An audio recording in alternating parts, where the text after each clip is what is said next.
Assalamualaikum warahmatullahi wabarakatuh. Kembali Waalaikumsalam. lagi bersama kita yang tidak terkenal dan tidak mau dikenal. Kalau gua pakai Y. Ah. Y. Tapi kalau misalkan terkenal, Ya itu bonus. Iya. Jadi tujuannya emang sharing-sharing aja gitu ya. siap. Oke, kita ini aja lah. Langsung aja nih dengan narasi kita ya. Gus Ajis Jajuli LC. LC. Dan di sini ada sahabat gua, saudara gua, Gus Faiz. Oh ya, ini gua sedikit mau ngebahas yang masalah-masalah tabu sih sebetulnya. Nggak tabu juga kali. Nggak tabu juga sebetulnya untuk di saya pribadi gitu. Udahlah gua aja ya. Gua pribadi tabu gitu ya. Islam Nusantara gitu. Apa sih Islam Nusantara itu gitu? Itu apa sih, gimana sih Islam Nusantara itu apa sih? Apa tetap Islam gitu namanya, apa gimana sih? Nggak ngerti nih. Nggak, itu mah katakanlah satu istilah yang baru, cuman bukan istilah yang mengikat. Jadi istilah yang baru tapi menurut tradisi ya. Jadi bukan satu istilah yang baru menurut syariat. Ya karena yang namanya Islam kan tetap Islam. Mau Islam di mana kayak, mau di sana, mau di sini, mau di Vietnam kayak gitu ya. Mau di langit kayak. Iya. Jadi kalau membahas tentang Islam Nusantara itu lebih kepada metode dakwah sebenarnya. Metode dakwah. Artinya kalau secara dasar-dasar agama itu tidak akan berubah. Hanya saja yang berubah itu katakanlah yang berbeda itu adalah metode ya dalam menyampaikan dakwah itu sendiri. Artinya Islam Nusantara itu adalah metode yang biasa digunakan oleh para leluhur-leluhur kita, itu Wali Songo ya, katakanlah dai-dai yang pertama kali menyebarluaskan Islam di Nusantara kita ini. Artinya di situ terdapat satu cara, satu metode, di mana dengan metode ini masyarakat sekitar itu mudah untuk menerima agama Islam. Dan notabene masyarakat ini adalah masyarakat yang non-Islam. Katakanlah kalau zaman dulu itu ya agamanya Hindu-Buddha. Oh iya. Karena ngerti. kalau Wali Songo ini cara berdakwah mereka dengan misalkan dari sisi pakaian. Pakaiannya makin dari adat jubah. kita, budaya kita gitu ya. Oh iya. Pakaiannya kalau pakaian yang jubah, kemudian yang katakanlah tidak umum digunakan oleh masyarakat luas itu, mereka akan sulit menerima. Gitu. Nah, sehingga dari sisi pakaian Wali Songo ini berbaur dengan masyarakat. Dari sisi pakaian sama dengan mereka, ya kan. Kemudian dari sisi kegiatan-kegiatan, misalkan kumpulan apa segala macam, Wali Songo mengadakan. Hanya saja dari pakaian, kemudian tadi kumpulan-kumpulan, kemudian hiburan, nah itu diramu oleh mereka. Nah, makanya kan muncul punakawan itu. Betul. Yang ada Bagong, Semar, yang kemudian perkembangannya lagi oleh beberapa tokoh Wali Songo itu kemudian menjadi wayang kulit gitu ya. Kemudian wayang golek ya. Kemudian ditambah lagi dengan kisah-kisah, diisi dengan kisah-kisah. Yang kisah ini yang namanya kisah cerita gimana sih? Nah, kisah tersebut itu dibumbui dengan ajaran-ajaran Islam. Nah, makanya ada beberapa misalkan jimat ya. Jadi jimat itu kan kemarin kalau di Banten ini apa ya namanya, jangjaokan boleh kayak gitu ya. Jadi baca sesuatu kemudian yang dia baca itu membawa faedah, misalkan bisa terbang, bisa berjalan di atas air, bisa merubah emas menjadi tanah menjadi emas atau batu menjadi emas gitu, dan seterusnya. Nah itu diubah menjadi apa? Jimat. Terus kalau berbicara mengenai syahadat, kalimat syahadah, nah itu dibahasakan oleh Wali Songo dengan apa? Jimat kalimo sodo. Kemudian dalam pelafalan, pelafalan.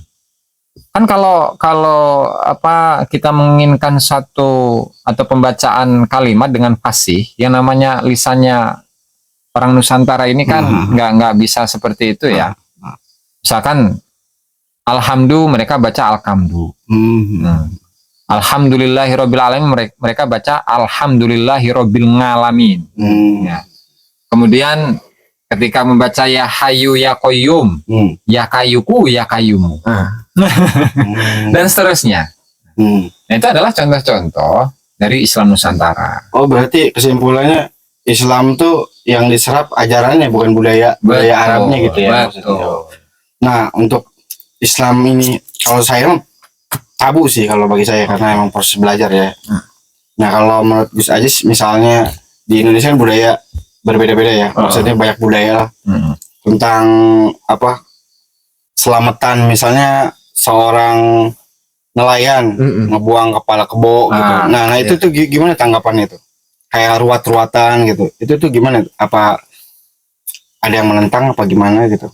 Itu menurut saya itu pun juga sama ya. Artinya itu adalah bagian dari Islam Nusantara itu sendiri.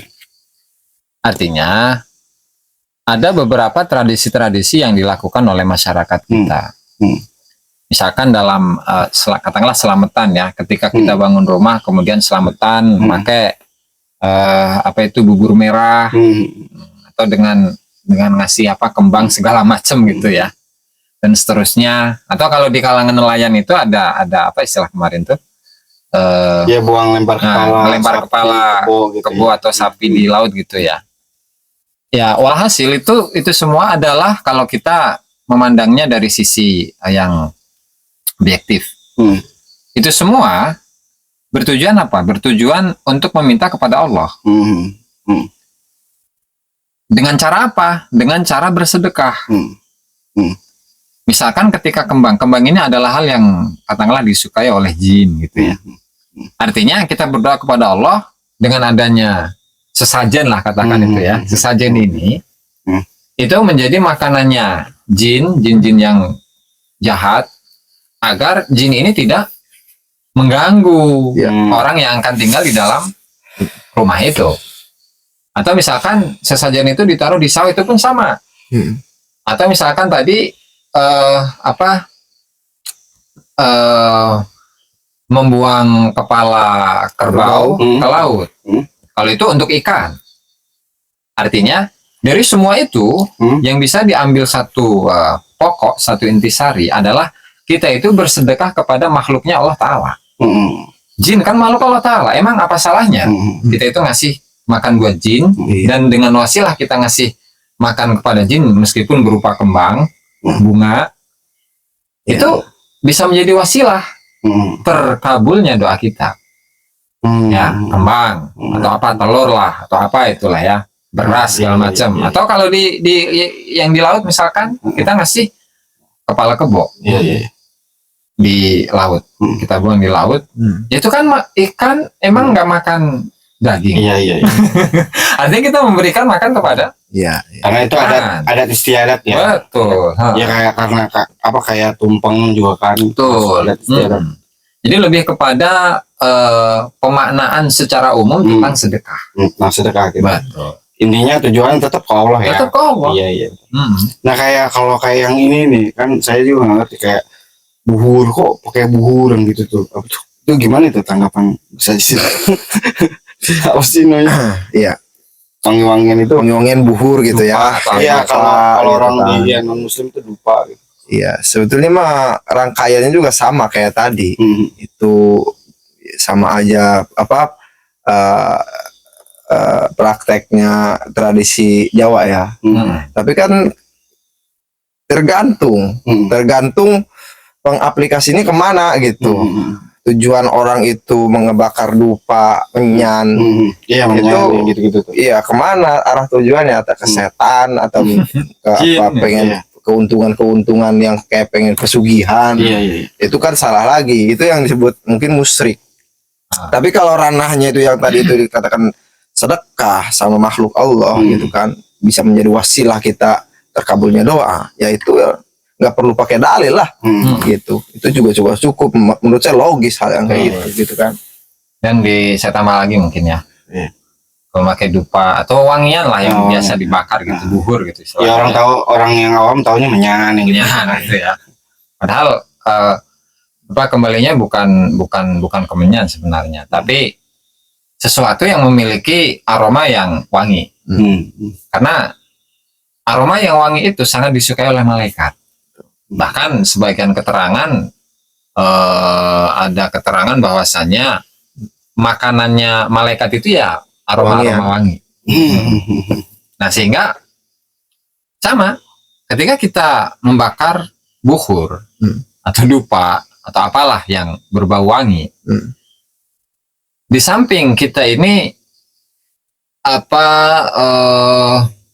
suka dengan wewangian, dan malaikat pun suka, dan mudah-mudahan malaikat itu membantu kita untuk berdoa kepada Allah Subhanahu wa Ta'ala. Artinya dalam proses percepatan ijabahnya itu, ijabah dari doa, itu pun nggak masalah. Itu seperti kerangka pemikiran yang awal tadi. Gitu.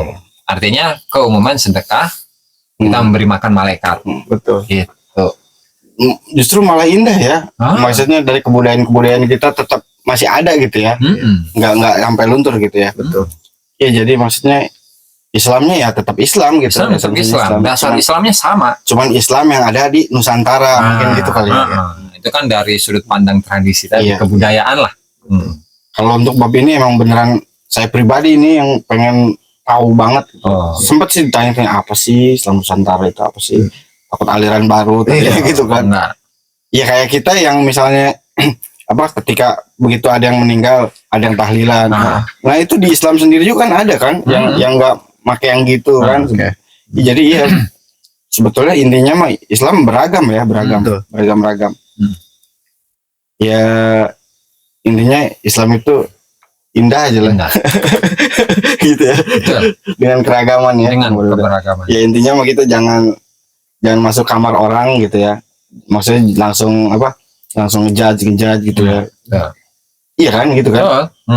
Karena menjustifikasi itu hobinya siapa? Balawi. Langsung aja. Iya maksudnya ada ranah-ranahnya gitu. Ini kamar ini kayak kita juga nggak ngotik-ngotik kayak Muhammadiyah gitu kan, enggak kan. Karena kan kita nggak tahu tentang Muhammadiyah. Iya maksudnya kayak gitu. Jangan utak-atik. Toleransi itu bukan sekedar diucapkan gitu, tapi dipraktekkan. Kalau saya mah udah cukup banget sih mewakili ngerti jadi Islam yang ada di Nusantara gitu ya. Ya cukup segitu sih bagi saya. Alhamdulillah semoga bermanfaat. Assalamualaikum warahmatullahi wabarakatuh.